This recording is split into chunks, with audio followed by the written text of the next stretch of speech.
दुर्गापुर नगर निगम के 14 number ward नूतनपल्ली इलाके में 9/2/2024 तारीख को जमीन माफिया के साथ जमीन संक्रांत मामले को लेकर संघर्ष हुआ था। मिलन मंदिर संघ क्लब के कार्यकर्ताओं के साथ रात में घटनास्थल पर दुर्गापुर थाना की पुलिस पहुंचकर परिस्थिति को संभाला। घटना के बाद दोनों तरफ से दुर्गापुर थाना में शिकायत दर्ज हुई थी। इस घटना को लेकर क्लब के सदस्य, इलाके के पूर्व पार्षद एवं दुर्गापुर नगर निगम प्रशासनिक बोर्ड के सदस्य राखी तिवारी के पास गए थे। राखी तिवारी ने उस समय कहा था कि हम जगह की जांच करेंगे, जगह किसका है और सरकारी जमीन है या खरीदा हुआ जमीन है, उसके बाद ही हम कुछ बता पाएंगे। इसके बाद राखी तिवारी ने BLRO को एक चिट्ठी देकर आवेदन किया था, इसकी जानकारी देने के लिए यह जमीन किसकी है। इस संदर्भ में BLRO जांच करते हुए राखी तिवारी को जमीन संक्रांत को लेकर चिट्ठी दिया कि वह जमीन वेस्टलैंड की है। राखी तिवारी ने आज सुबह को संवाद माध्यम के साथ बात करते हुए कहा कि हमने जो चिट्ठी दिया था BLRO को, उसमें साफ कहा है कि यह जमीन वेस्टेड लैंड है जो क्लब अपने पास रखा था और उसे जमीन पर एक शिशु उद्यान पार्क भी है जहां बच्चे खेलते हैं। उस जमीन को जमीन माफिया दखल करने का प्रयास में है। स्थानीय लोगों का आरोप है कि जमीन माफिया जहां भी थोड़ा जमीन देख रहे हैं खाली है, उसे दखल करने में लगे हुए हैं। किसी भी तरह से जलियत कागज बनाकर पहुंच जा रहे हैं। दखल करने के लिए इस तरह की घटना में प्रशासन को भी देखना चाहिए। 14 নম্বর ওয়ার্ড জমি নিয়ে কি বিবাদ হয়েছে একটু বলবেন? জমি নিয়ে বিবাদ কিছু নেই। এই জায়গাটা যেটা আছে টোটালি এটা আমাদের গভর্নমেন্টের জায়গা আছে। এটা 218 নম্বর দাগ আছে। এই দাগের মধ্যে 72 শতক টোটাল জায়গা আছে। 72 শতকের জায়গার মধ্যে 9 শতকের মালিকানা আছে। মালিকানার দেখুন বাড়ি ফাড়ি রেডি আছে, অলরেডি বাড়ি ফাড়ি হয়ে আছে। বাকি যে জায়গাটা ফাঁকা আছে সেটা আছে টোটালি গভর্নমেন্টের আছে। এটা আমাদের মাননীয় কাউন্সিলর রাখি তিওয়ারি মশাই কিছুদিন আগেই BLROতে অ্যাপ্লিকেশন করেছিলেন। ওনারা ক্লিয়ার একদম বার্তা দিয়েছে, লিখিত দিয়েছে আমাদেরকে যে টোটাল জায়গাটা ওয়েস্টবেঙ্গল গভর্নমেন্টের আন্ডারে আছে।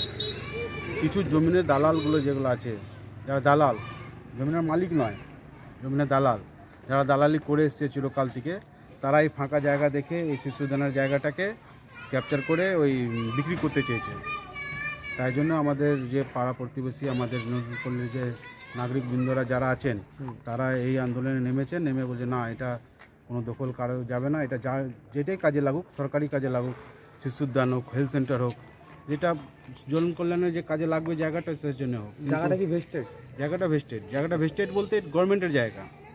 এটা আমাদের কাছে প্রমাণ আছে, লিখিত আছে, আমাদের কাছে BLROর চিঠি আছে, সার্টিফাইড কপি আছে, সব কিছু আছে। কারা এটা দাবি করছিল? এটা দাবি করছে দুজন পক্ষ আছে। এই জায়গাটা এখন দুজন মালিক পক্ষ দাবি করছে। দুজন একই জায়গা আছে, দুজন পক্ষ কাগজ বানিয়ে বসে আছে। একটা যে আগে দালালিন করতেন, যেন মারা গেছেন রামু সরকার, ওনার ফ্যামিলি, উনি তো মারা গেছেন কিন্তু উনি এটা সূত্রপাত করে গেছেন। দিন আগে একটা ক্লাবের সঙ্গে একটা জায়গা নিয়ে জমি বিবাদ হয়েছিল, পরবর্তীতে এখন কি অবস্থায় এসে দাঁড়িয়েছে? দেখুন, সেই সময় যখন ঝামেলা হয়েছিল আমি তখনই বলেছিলাম যে এরকম জমি নিয়ে ঝামেলা না করাই ভালো। যেটা হচ্ছে জমির কাগজপত্র দেখার জন্য তো BLRO স্যাররা আছেন।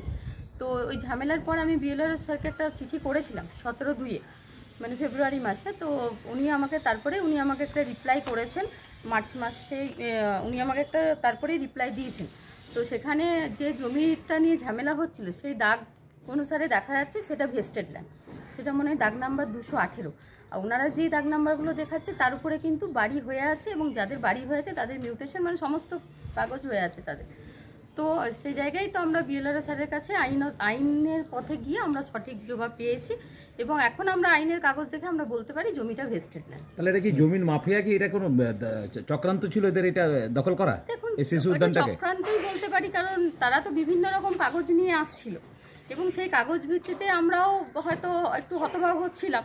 কিন্তু যখন আমরা আইনে দ্বারস্থ হয়েছি, BLRO স্যারকে চিঠি করার পরেই আমরা জানতে পেরেছি যে চিঠিটা যে দাগ নাম্বার বলছে সেই দাগ নাম্বার কিন্তু, এবং আমরা ম্যাপেও দেখেছি ওই দাগ নাম্বারটা কিন্তু ভেস্টেড ল্যান্ড এবং যে জমিটা নিয়ে ঝামেলা হচ্ছে সেই জমিরই দাগ নাম্বার। এইবার কি ওইখানে স্বাস্থ্য কেন্দ্র বা শিশু উদ্যান? আমি তো নিশ্চয়ই আমার কমিশনার স্যারকেও আমি একটা আলোচনা করেছি চিঠিটা। ব্যাপার হচ্ছে আপনার 9/2 হচ্ছে একটা হচ্ছে অশান্তি হয়েছিল শিশু উদ্যানকে নিয়ে। মিলন মন্দিরে যে জায়গাটা শিশু উদ্যানের জায়গা আছে এবং কিছুজন হচ্ছে বলছিল এই জায়গাটা হচ্ছে ওনাদের নাকি। আমরা দীর্ঘদিন ধরেই জানতাম যে ওই জায়গাটা হচ্ছে একটা ভেস্টেড। দীর্ঘদিন 97 হচ্ছে মিলন মন্দির ক্লাব হচ্ছে ওটাকে হচ্ছে দখলে রাখে। তো মিলন মন্দির ক্লাবের বক্তব্য ছিল যে হচ্ছে সরকারি যদি কোনো কাজ হয় ওই জায়গায় তো তাতে আমাদের কোনো আপত্তি নেই। সেই হিসাবে আপনার 14 নম্বর ওয়ার্ডের প্রাক্তন পৌরমাতা এবং দুর্গাপুর নগর নিগমের এখন বর্তমানে board of administrator member Shrimati রাখি তিওয়ারি মহাশয়া একটা প্রপোজাল দিয়েছিলেন ক্লাবের কাছ থেকে এনওসি নিয়ে, যে হচ্ছে এখানে একটা হচ্ছে স্বাস্থ্যকেন্দ্র করা হবে, যেহেতু সরকারি জায়গা। যখন সরকারি জায়গা স্বাস্থ্যকেন্দ্রের জন্য যদি উনি চিঠি করেন এবং সেটা স্যাংশন হয়ে টেন্ডার হয়ে ওয়ার্ক অর্ডার হয়ে যায়, কাজটা শুরু হবে, সেই মুহূর্তে একটা অভিযোগ কর্পোরেশনে জমা পড়ে যে এই জায়গাটা দিন কারণ।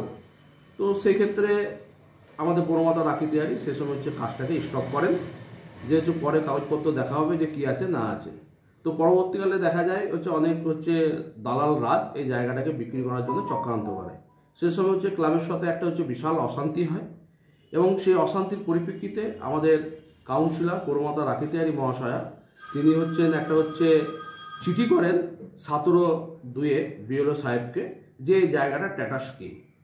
তিনি হচ্ছেন তার চিঠির পরিপ্রেক্ষিতে উত্তর দেন যে হচ্ছে এই জায়গাটা 218 নম্বর দাগ, 72 শতক হচ্ছে জায়গা, 9 শতক হচ্ছে মালিকানা এবং হচ্ছে दुर्गापुर से निमाई दास की रिपोर्ट, पीवीटीवी न्यूज।